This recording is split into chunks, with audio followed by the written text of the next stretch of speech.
The time is September 2023. The setting is this year's Venice Film Festival, where I saw one of the biggest surprises of the year, one of the best movies of the year, and one of the hidden gems you must look out for in 2024. My name is Ren, and this is my review of The Promised Land. Welcome back, movie fans.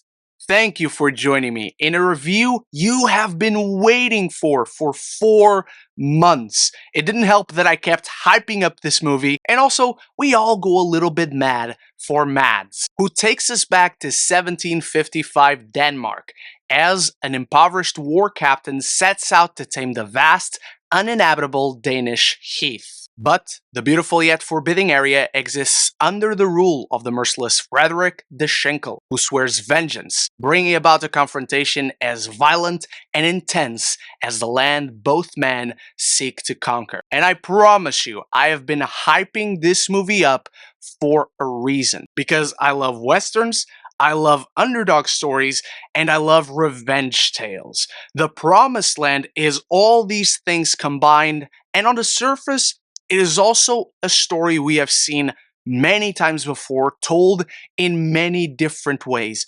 One that at points perhaps coasts slightly too comfortably on the melodrama generated by its characters, thanks to the flawlessly committed performances from a superb cast. It is nevertheless the kind of story director Nicolas Harcel knows how to tell with effectiveness, squeezing all the well-earned drama and conflict through each key beat, effortlessly raising the stakes and tension throughout. It is a story of conviction, of pride, of understanding, told through the prism of the beloved underdog story, as it positions Mads Mikkelsen's underestimated captain as a lone wolf against a world that despises him just as much as he despises it. Mikkelsen's commanding bravado and silent intensity embody these themes. A stoic, stern, worn-out soldier aware of his lot and rank in life with no delusions on trusting those above him whose humanity has been beaten out of him, forcing him to become just as ruthless as those he despises, and now keeps going on sheer will with nothing to prove and nothing to lose. It's a textbook Western protagonist, and that's what makes it all so compelling. A man who's been forced to become a monster by the world around him and slowly regains his humanity by fighting to obtain something he can truly cherish and call his own. All the while, Mads Mikkelsen's Ludvig Kahlen is simultaneously the underdog in this story, who's laughed off by the government by suggesting he cultivates this barren wasteland that already belongs to a lord, is surrounded by nomadic tribes just in exchange for a rank and for a house he can live in as a lord himself.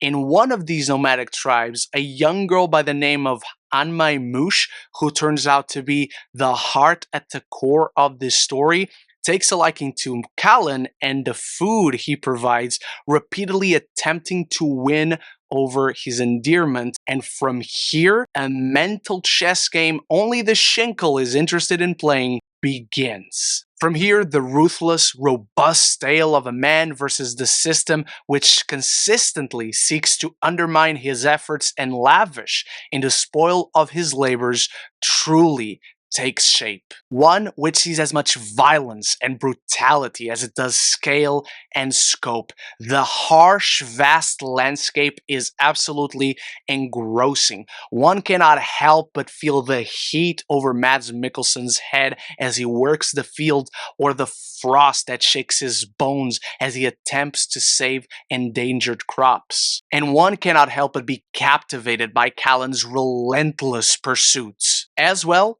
as Mads Mikkelsen's no time for your bullshit attitude, which plays an incredible foil to the Schinkel's pathetic ways and strategy as he attempts to repeatedly humiliate Kahlen for his low birth and begins to turn high society against him for his cruelty, creating a memorable rivalry which offers one of 2023's most despicable villains, a satisfying crescendo that concludes in rarely so sweet comeuppance. Arcel's narrative finds brilliant ways to illustrate Kahlen's humanity, where the more and more glimpses we get of it, the more we see him as a leader, a man of the people, yet one so filled with scorn and disdain for the very possibility of betrayal and abandonment.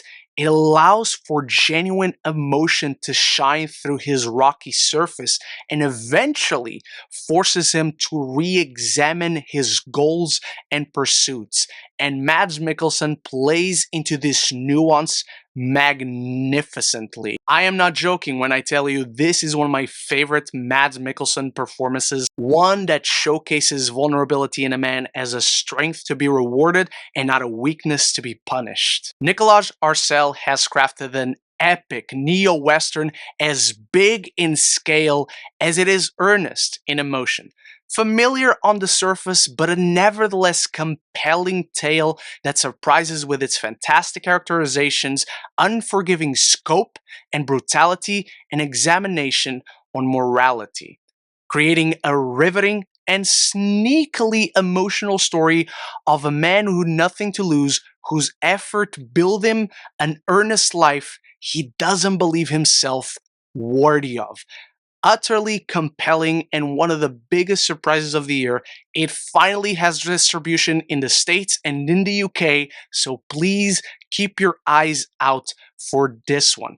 And with that out of the way, before I dive into my final thoughts on The Promised Land, or as I like to call it by its original title, Bastarden, it's time for you to start the conversation in the comments below with your thoughts, excitement for this film, your favorite Mads Mikkelsen performance, and your favorite neo-western, anything and everything down there. And if you're enjoying this review, catch up on more Venice Film Festival reviews, or if you just want to talk more movies and TV with me, this is the place to be. Consider clicking that subscribe button, and you won't miss any future conversations on your favorite movies and TV. The Promised Land is a grand, harrowing epic commanded by the ever-impeccable Mads Mikkelsen. A gripping period revenge tale with astounding scale, an absorbing story and stakes, and unexpected emotion. I'm giving The Promised Land an A-.